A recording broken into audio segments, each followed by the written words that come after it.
Locked here with Nocturne Gaming, back with more Legends of Idleon, and today we're taking a look at the Shallow Caverns in the Hole. So let's start going through the different caverns. So for Cavern 1, it's the Well. The Well is all about resource generation and resource management.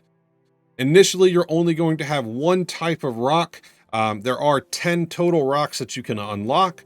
So with your rock, you'll have gravel first.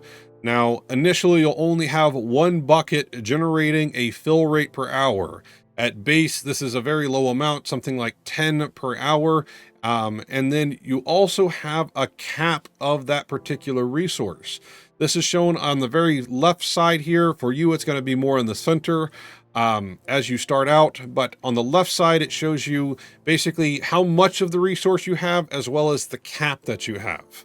Eventually, you're going to unlock a schematic in engineering that allows you to expand that cap.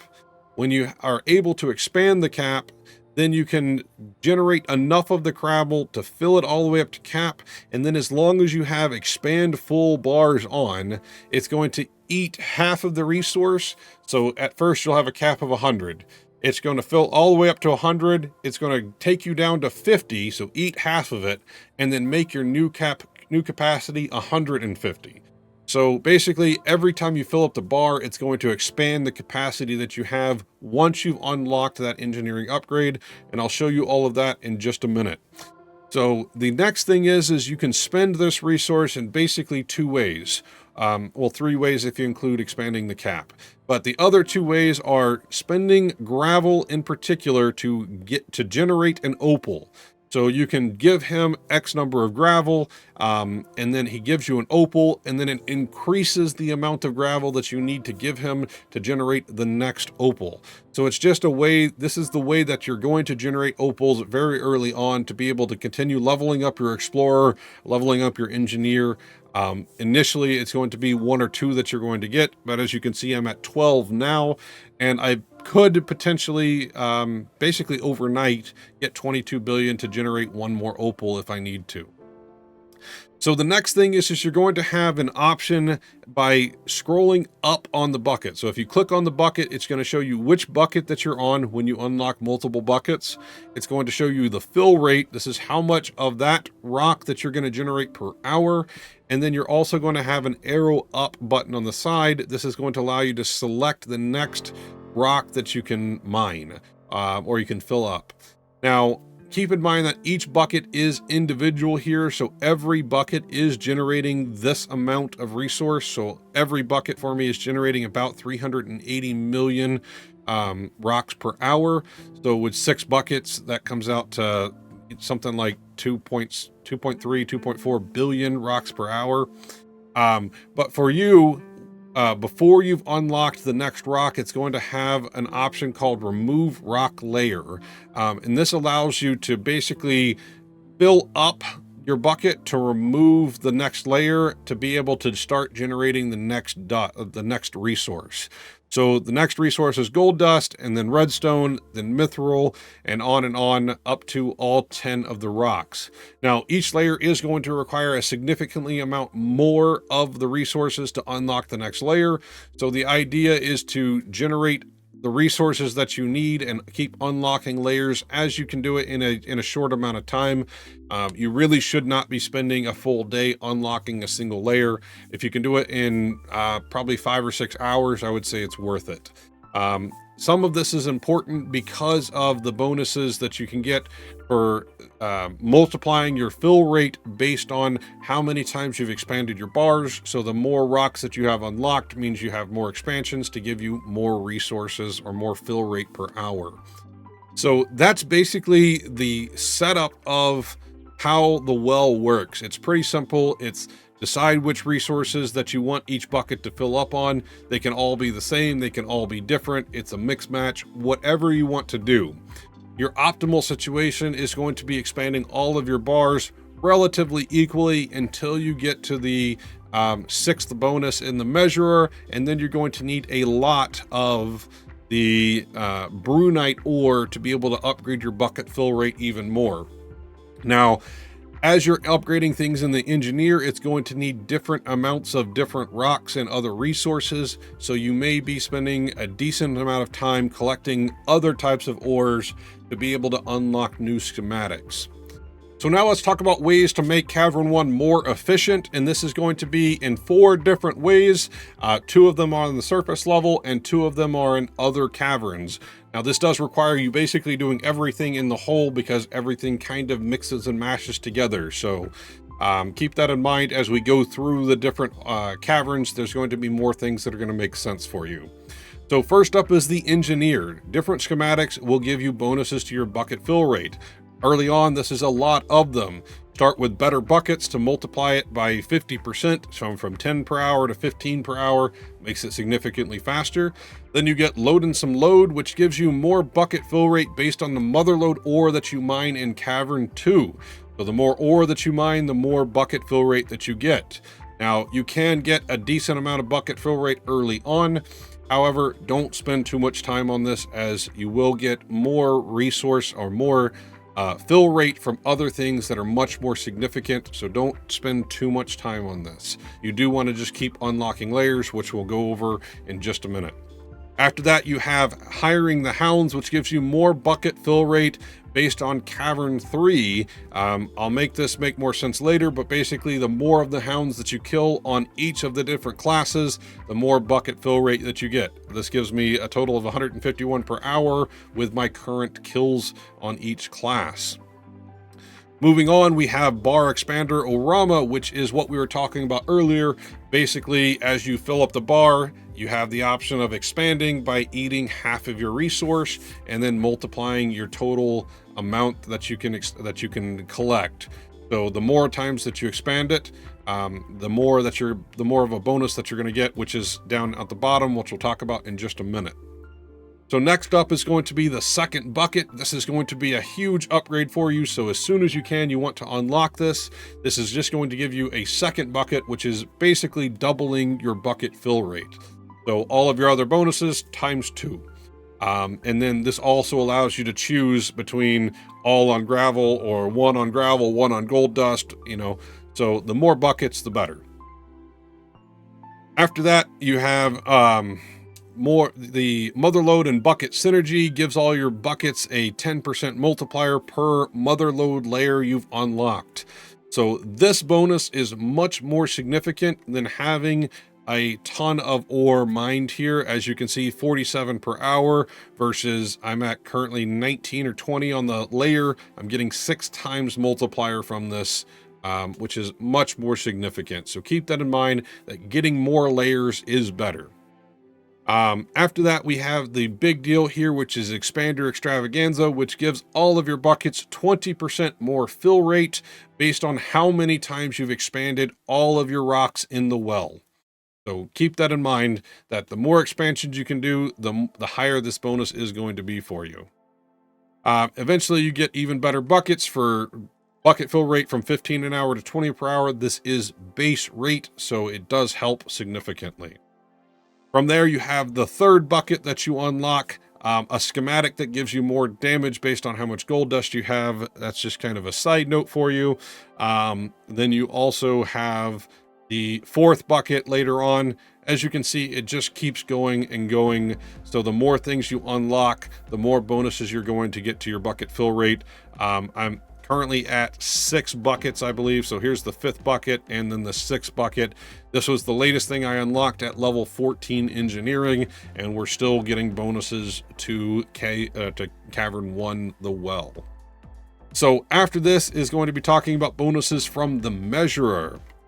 The Measurer's main bonus that you're going to get that's going to help us out is level 6, and it gives you bucket fill rate based on how many levels you have from that Brunite ore. So the more Brunite ore that you invest into the Measurer, the more base rate that you have. And then this is multiplied based on the highest damage you've ever hit in one hit. You can track this by going to your task board in the World 2 and seeing the road to max damage. The higher you can hit in one hit, the more of a multiplier that you're going to get, which is going to make it be a crazy amounts of bucket fill rate. As you can see, my base rate's 2,400 and change, but with the multiplier, I'm at 8.56,000% more bucket fill rate. So this is one of the biggest multipliers that you can get for your bucket fill rate. The next big bonus to the bucket fill rate doesn't come until you're in Cavern 4, which if you've gotten that far on the engineer, you're definitely way past where I'm talking about as far as how many caverns you've unlocked. But you can get more bucket fill rate based on from the monument itself. So the more bonuses that you've selected from the monument that are bucket fill rate, the more that it's going to multiply. For me, this is currently a almost 16 times multiplier to bucket fill rate, so it is a very good bonus. Initially, even a few levels in this can really change how much fill rate that you're getting, but a lot more on this when we actually start talking about the monument itself a little later in the guide. And for the last bonus that we're going to talk about comes from Cavern 5, and this is another significant bonus, very similar to the monument. This comes from ringing the bell and getting a random bonus, and one of the random bonuses are bucket fill rate. This is a 740% multiplier, so 7 times multiplier to the bucket fill rate. Keep in mind that these bonuses do multiply on each other, so having a 2 times multiplier on monument and a 200% multiplier on ringing the bell is going to give you a very, very significant amount of bucket fill rate. So you really want these to work in conjunction and protect this as best you can. There are some mechanics that do reset the monument and bell that we'll talk about when we get there. Next up, let's talk about the Motherlode in Cavern 2. This is the second layer that you're going to unlock. This should be very quick for you, honestly. And this is where you're going to unlock the engineer. He's going to be a guy that's kind of right below my head right now. You click on him, he zooms up to the top and becomes the villager that you can use. So until you get to Cavern 2, he's not going to be there for you. But once you're here, it's some pretty nice bonuses fairly quick. So the Motherlode itself is another opal generation factory for us. This is where you're going to get a significant amount of opals very quickly early on, and then it slows down very quickly as well. So the Motherlode is based on layers, but it's also based on your skilling efficiency in mining. So your warrior classes, especially your divine knights, are going to be king here. So what this is that every layer has a certain amount of ore remaining. As you're mining on the character, either offline or AFK, it's going to take away this ore remaining. Once you get down to 0 on this, you're going to have the option to destroy the layer. When you destroy the layer, it's going to give you 1 opal, and it's then going to increase the amount of mining efficiency that is required to be able to mine it. So early on, it's going to require, a couple hundred mining efficiency. And then as you can see, I'm up to needing 638 million mining efficiency as a base level. So that means you're going to generate a significantly smaller amount of ore per hour, and you're going to need more ore to be able to break it open. So at first, you'll probably blow through the first 5 levels in no time at all. And then the next couple days, you're going to be getting maybe 1 or 2 layers per day based on how much mining efficiency you have. So the more that you've done outside of the hole and gotten that mining efficiency up, the more AFK gains that you have, the easier these layers are going to be. But eventually, it's still going to require a lot of time. At this point, I think I'm at where I need 4 or 5 days to be able to kill 1 layer of the Motherlode. So keep in mind that the ore remaining will go up and the mining efficiency needed will go up. But you do generate a new opal. Plus, you're going to generate the bonuses from the engineer that's going to give you more bucket fill rate based on how many opals or how many layers you've destroyed. And you're going to generate more bucket fill rate based on how much of this ore you have mined. So it's a 2-part phase there that is going to help your engineer out overall. And then that's going to give you more opal experience, blah, blah, blah. So it's a lot to do here, but it's primarily about having the best mining character that you have to unlock more layers as quick as you can. Keep in mind that you can do this offline. So with current AFK gain rates being possible in the 600%, you may be more effective being offline to generate the ore. And it may be worth checking back about every few minutes to get through the initial layers faster than just trying to sit here and swing your pickaxe at it and generate a very small amount of ore per swing. So with a high enough AFK gain percentage rate, this is going to be faster offline for you than it is online. One big thing to note here is that when you come online, your character is going to be standing here over to the side, and when you click your claim AFK gains, it's going to drop the ore on the ground, and you do need to pick it up for it to count towards the ore remaining. So just keep that in mind, that you don't switch characters too fast and miss it, and then have to spend another 20 hours to get through a layer. So we're back on the surface very quickly to talk about some of the bonuses that are affected by the Motherlode. We've talked about these already, being the Load and Some Load, which gives you more bucket fill rate. We've talked about the Motherlode bucket synergy already. None of these bonuses are directly affecting the Motherlode itself. However, some of the bonuses do give you more skill efficiency and skill EXP based on the Motherlode layer that you've destroyed, which is going to in turn help you destroy more layers because you got more efficiency. Later on, you'll unlock a very similar bonus from the Fractal Fly Takedown in Cavern 8, which gives you more skill efficiency again. So keep in mind that you are going to need to continue stacking up your bonuses to help break through those layers. And now we're moving on to Cavern 3, which is the Dawg Den. The Dawg Den is a fighting mechanic, so you're going to need to bring the best combat equipment, talent setups, card setups, everything that goes with doing the most damage, accuracy, defense, all of that's going to play a role into this. So this is a combat section of the Cavern. The Dawg Den is set up to be basically it's a wave mechanic. There more dogs come out every few seconds. The more that you kill, the more score that you get. This does generate a significant amount of opals pretty early on based on how much stats that you have. So if you have lower end of the damage spectrum, you're new into World 5, you may not get very many opals here, but it does add up. This is generating 11 of my opals for me already. I'm very close to getting a 12th, and I know people that are well over 1 million in score and getting even more opals.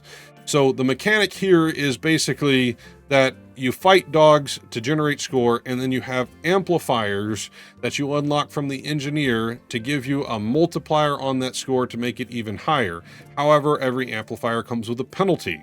So initially, when you unlock your first amplifier, it's going to be hounds now have a higher base attack. So I'm going to reset all of these so you can see it.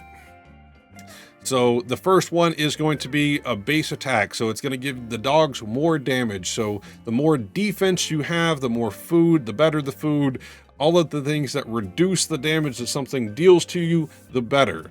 If you die, you can't attack anymore, and then the dogs will just start swarming you and take and end your run. So you don't want to stack this up too high. You want to find a good balance that you can survive relatively well, and this may take a few attempts to find that niche category that where your damage, your defense, all of it adds up to that you can survive. One big thing to note is make sure that you don't have any prayers on that are going to affect the amount of health, the amount of accuracy, defense, things like that, that are going to hurt your attempts in this. So if something's killing all of your defense, such as the big beefy prayer, then it's really going to hinder your progress in the Dawg Den. So just keep that in mind. So basically, the more levels that you have of the amplifier, it's going to keep increasing the base attack.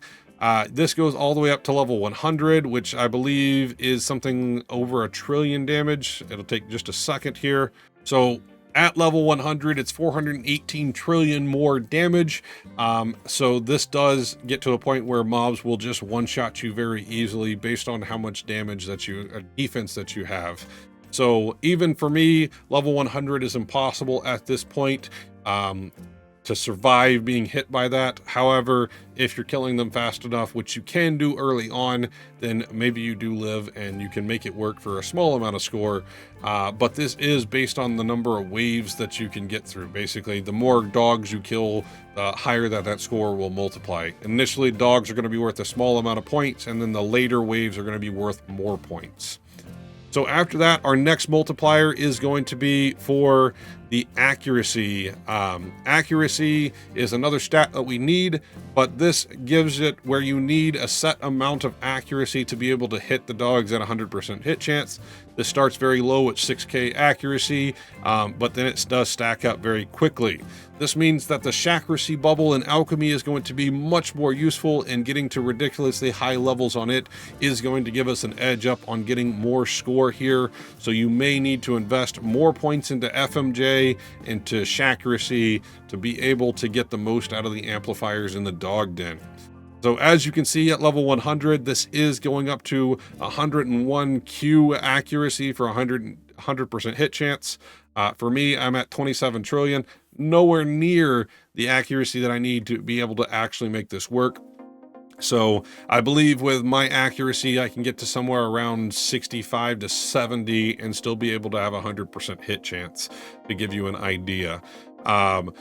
So one thing I didn't mention on the last amplifier is to reset the level that it is. You click and hold, and that will reset it, and you can then re-choose how many levels that you want into it to mess around with the levels that you have.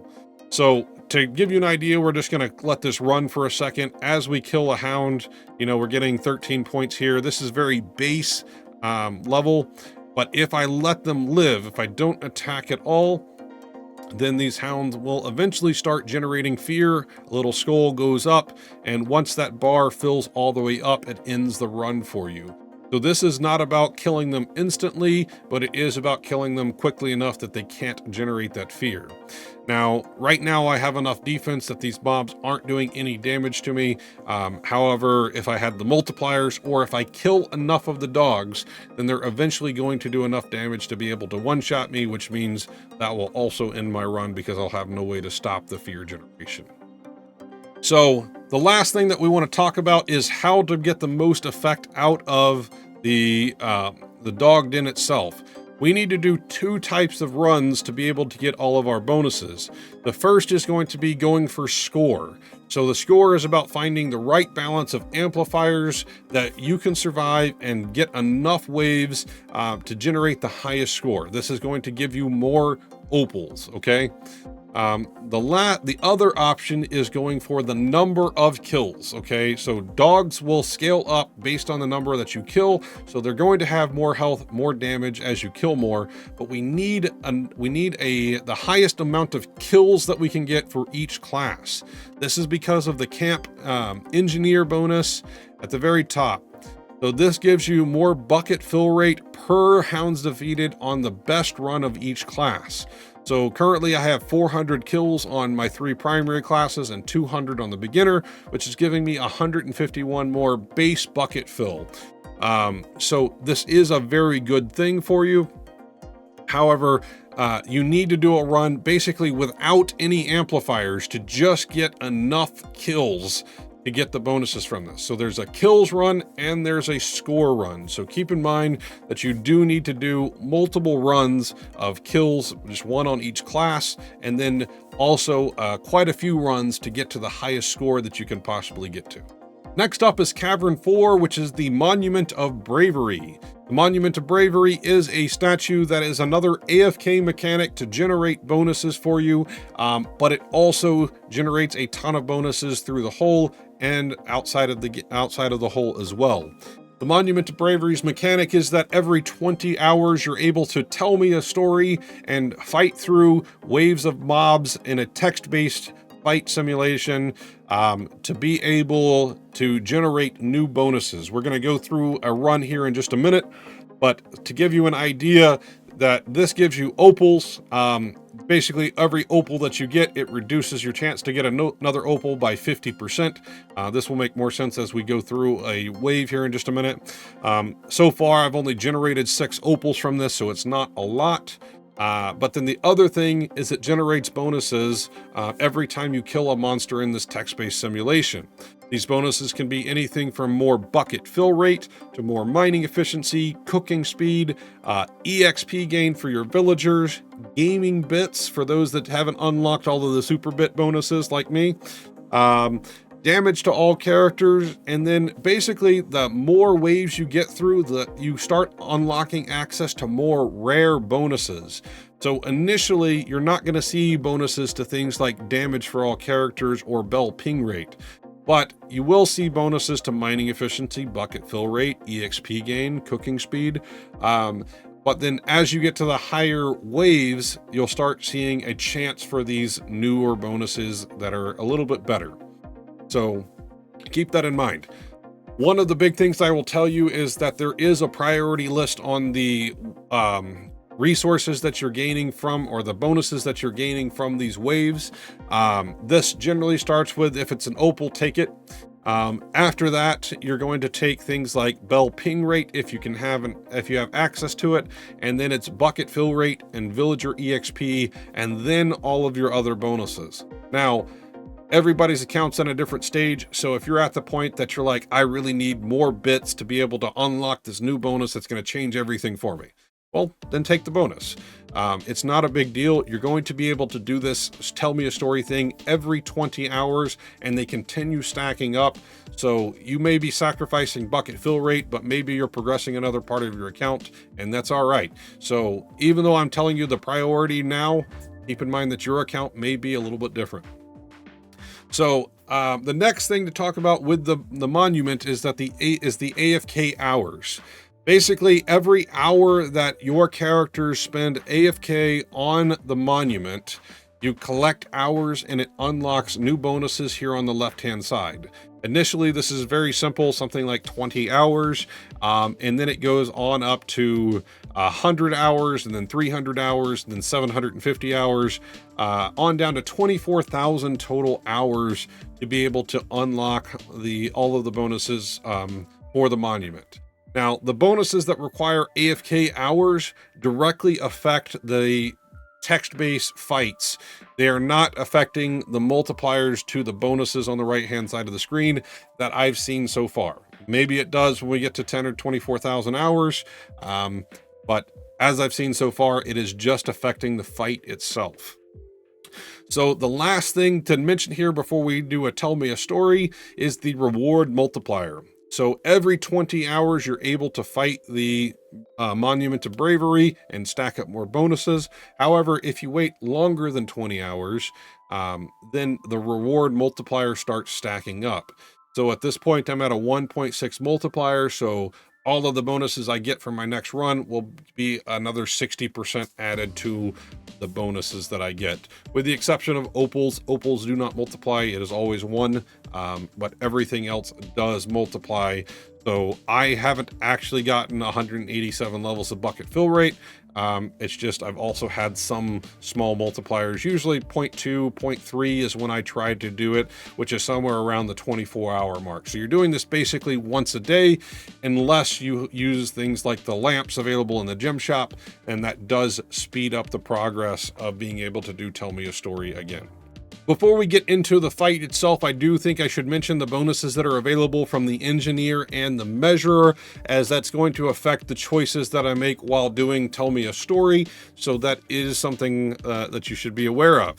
So first up is the story changes over time. Bravery swords get +1 minimum damage and +10 maximum damage for every hour of AFK time at the monument. So the more time you've AFK'd, the more that you've unlocked on that on the left-hand side, the more bonuses that you're going to get from your damage in the story. After that, you have the First Try, I Swear, which basically means if I throw the last sword in Bravery, which will make more sense in just a minute, if I throw it first and I one-shot the mob, then it gives me a damage bonus to continue fighting. So you really want to, basically, it's a gambling mechanic where I throw the sword. If I one-shot it, I get more damage. If I fail and I don't one-shot it, even if I eventually win the fight, if I don't one-shot it, then I lose the damage bonus. So you want to throw this sword first enough times up to where you can successfully kill it, and then you want to stop throwing it to be able to keep that damage bonus and allow you to kill more waves. So it is a gambling system. Sometimes RNG just isn't on your side, and there's nothing you can do to fix it. And then the last bonus is going to be the reroll keeper. Reroll keeper basically means it's you have one of the bonuses on the left hand side is re-rolling your sword throw. This basically resets the mob's HP back up to where it was before you started, and then you can rethrow the sword to get a higher roll since it's an RNG mechanic. Again, this will make more sense in just a minute. But if I don't use the re-rolls, then I get a damage multiplier. So currently it's 10% per re-roll. So if I don't use any re-rolls, it's a 50% damage multiplier for me. So let's head back into the hole and start a fight. Currently my swords deal anywhere between 272 damage and 57,000 damages. This is before any bonuses are multiplied, so that re-roll keeper is going to make this higher. The second bonus is 2 additional swords. The rethrow allows you to rethrow up to 5 swords per day at this level. Again, this will make sense in just a minute. And then the fourth bonus is 1 more sword. So you start out with 3 swords at base, and then with the bonuses I have 6 swords now. So let's click Tell Me a Story, and what's going to happen is this shows you the waves on the side. So we're at last stand number 1, which is the first wave. It shows you your actual damage, and then it shows you how many rethrows you have. On the far right side, you have bonuses collected. So as we complete waves, it will start stacking up the bonuses. Now, keep in mind that if you fail a fight, if you fight back and you fail, you lose everything in the bonuses collected. For everything. It resets all bonuses from all runs since the last time you failed. So try your best to never gamble and lose your bonuses. But anyways, not always possible to prevent it. We'll see what happens today. So the only way to keep your bonuses is by running away. So the way this works is we're going to click Fight Back. This enemy has 10 HP, and then when we click Fight Back, it generates our swords for us. We're going to select the sword that we want to use. You do not have to use them in order. In fact, we get a bonus for using the last sword. This is colored differently to emphasize that. So as long as I click this, it's going to roll a number anywhere between 272 and my top end damage, and then hit the mob. I killed it in 1 shot, so I got a 10% damage buff. And then we get to select our bonus for clearing this round. So let's go through this. I'm going to kind of point out my priority here. For me, bucket fill rate is near the top. And then we go to the next round. This mob has 33 HP. So we're going to select our sword again. You know, the higher the maximum damage is, the more likely you're going to kill it. But I could potentially roll 272 damage and lose my bonus. So just keep that in mind. For my next one, we're going to stick with bucket fill rate. 68 HP now. This seems very insignificant for my account, but initially you're only going to start with a few damage, but then one of the measurer upgrades is upgrading the maximum damage of your sword. I forgot to show you that, I'm sorry. But the more that you upgrade the measurer, the more damage that you're going to have. So again, selecting the last sword for the damage bonus. So here we can choose bucket fill rate or village EXP, but bucket fill rate is a higher priority. All right, so I'm gonna just kind of go through these and speed up this a little bit for you. So we'll be back in just a minute. The priority list is again, Opals always, bucket fill rate or bell ping if you're at a high enough wave to be able to clear it. And then your village EXP, and then basically anything after that is going to be based on what you're looking for your account, either mining efficiency, cooking speed, gaming bits. The one that I would caution you on is there is one that increases the chance to get a opal from the Bravery Monument.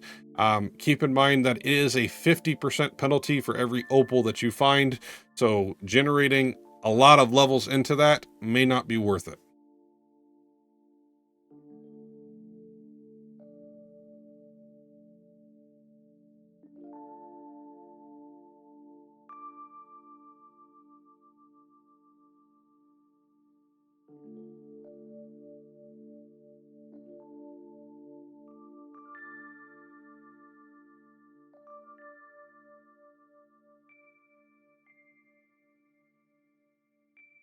All right, so I got really lucky on this run somehow, and I've generated 3 opals. This is not a typical run, but one other thing to mention at this point is keep in mind that when you are doing the gamble on that last sword, at this stage, I'm at trying to kill 12,000 HP. Remember, I can still roll a 272 hit.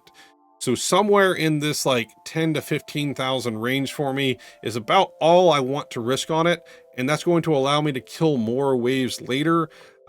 This is for my current damage. For you, this number is going to be where you feel comfortable gambling on. I can't really tell you what the best answer is for you in particular because it's different for everybody. And at the end of the day, I could have failed when the mob had 1,000 HP.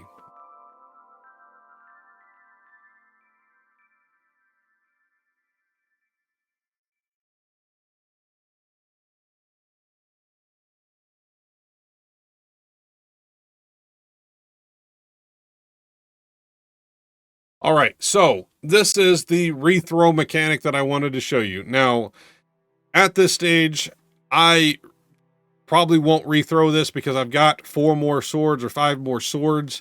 I need to deal 164,000 more damage to this. Now, there is a penalty to me. I get a 50% damage multiplier because I haven't used any of my rethrows. So I don't want to use my rethrows unless I have to, but it would give me the option of rethrowing the sword. It would go back up to full HP because I've only used 1 sword. But would basically respin the sword throw that I have, and I could basically roll again to get a higher damage number. 36,000 for this is kind of just on the cusp of what I'm okay with. We are going to keep going, but this just isn't okay. 9,000 damage that's when we're going to spend a rethrow. Like, I cannot risk this not being at least 40,000 to be able to do 200,000 worth of damage. So just keep that in mind. We're going to go ahead and rethrow here. I lost damage, but I just did 205,000 more. So that it was basically allowing me to kill 1 more wave without risking it. So at this stage, it's really this is a huge gamble at this point to kill 270,000 HP. I don't know that it's actually worth it to do this. We're going to do it 1 more time and just hope that the 4 rethrows is enough. But that's it for me. And if I lose this, well, then we'll get them back tomorrow. But let's see what happens. All right. Well, 172,000. I'm fairly safe at this point. That's not okay. So we're going to go ahead and rethrow. There we go. 110k. So we did win this at this stage, but as you can see, I have limited amount of rethrows. Each rethrow that you use is permanently gone. You cannot regenerate them. So, and the last thing is you don't want to save a rethrow for your last sword. If you die by using your last sword, even with a rethrow left in your bank, it's not going to let you use it. So just keep in mind, don't hold on to your rethrows for your last sword if it's your only attempt to win. So at this stage, we're going to select our last level up, and then we are going to run away. This is going to take all of these levels and add it to the bonus thing. If I was to fight right here and lose, not only do I lose all of the bonuses collected, but I would also lose all of the bonuses listed here on the right hand side, and I would need to rebuild these up over multiple days. So as you get to more damage and as you get to more multipliers from the engineer and the measurer, you're going to be able to clear more and more waves. So don't take too big a risk right now. It's more important to hold on to your bucket fill rate and your other bonuses than it is taking risks for 1 more level in bucket fill rate. So just keep that in mind. And moving on to Cavern 5, we're taking a look at the bell now. And the bell has 4 different sections for us that all have different things to go with it. Plus there are bonuses from the engineer, from the measurer. So let's talk about these and do the best we can here.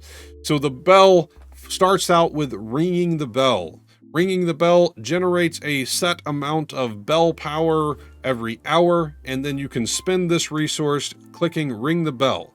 Every time you do this, it's going to give you a random level into one of 4 bonuses. These are bucket fill rate, harp note gains, which is for Cavern 6, villager EXP, which affects all of your villagers on the surface, and also daily lamp wishes, which is for Cavern 7. So this is entirely random. There is nothing you can do about which one it's going to go to. However, there are bonuses in the engineer that allows you to get more than 1 level every time you click ring the bell. So there is multiple stages of RNG on ringing the bell. So we'll go ahead and spend what I have here. This clicks ring the bell 1 time. That did level up bucket fill rate for me to gain another 20% bucket fill rate. So that's pretty good bonuses for today. I'm generating a little over 2.3 million per hour. So every couple hours I get a new ring.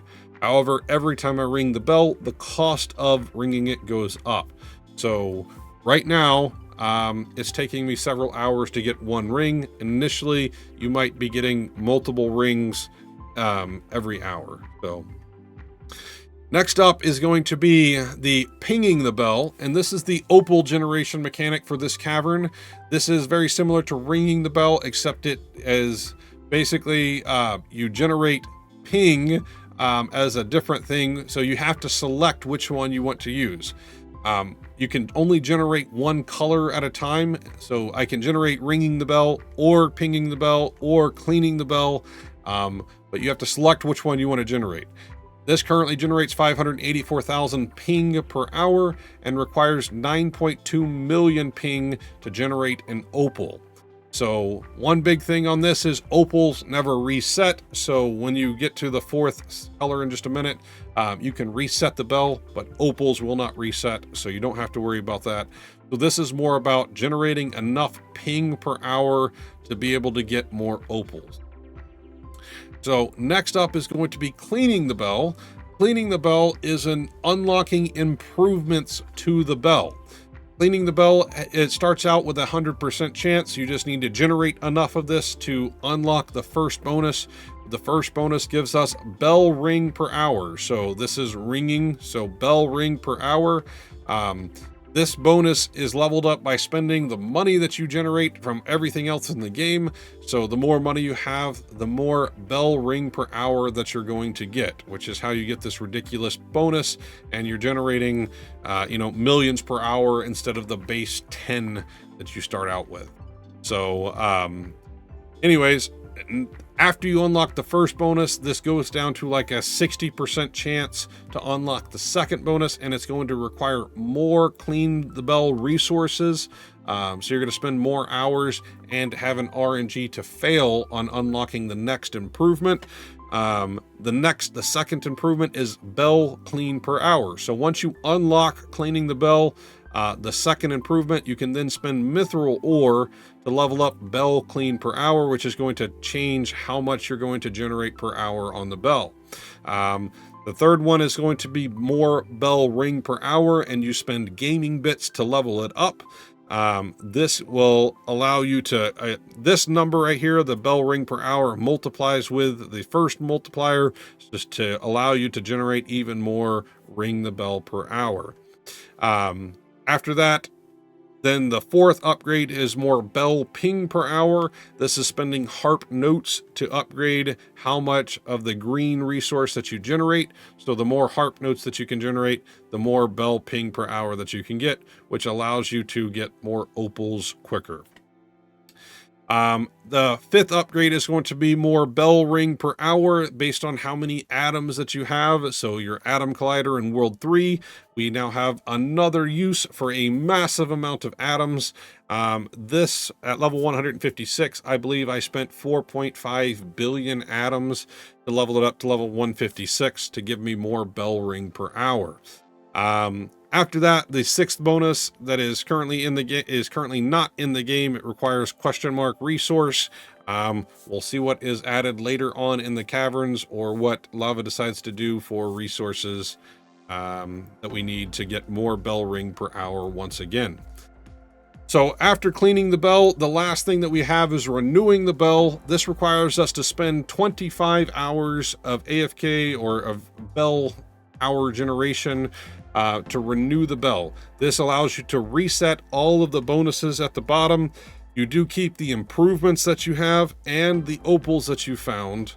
However, it deletes all of the bonuses at the bottom. And the reason for doing this is there are different upgrades that you can unlock from the engineer to allow you to get 2 and up to 3 times so far levels for every time that you ring the bell. So when you unlock those new bonuses, it's worth it to spend the 25 hours to reset your ringing the bell back to a very low cost to try to get even more levels out of the amount of time that you're spending ringing the bell.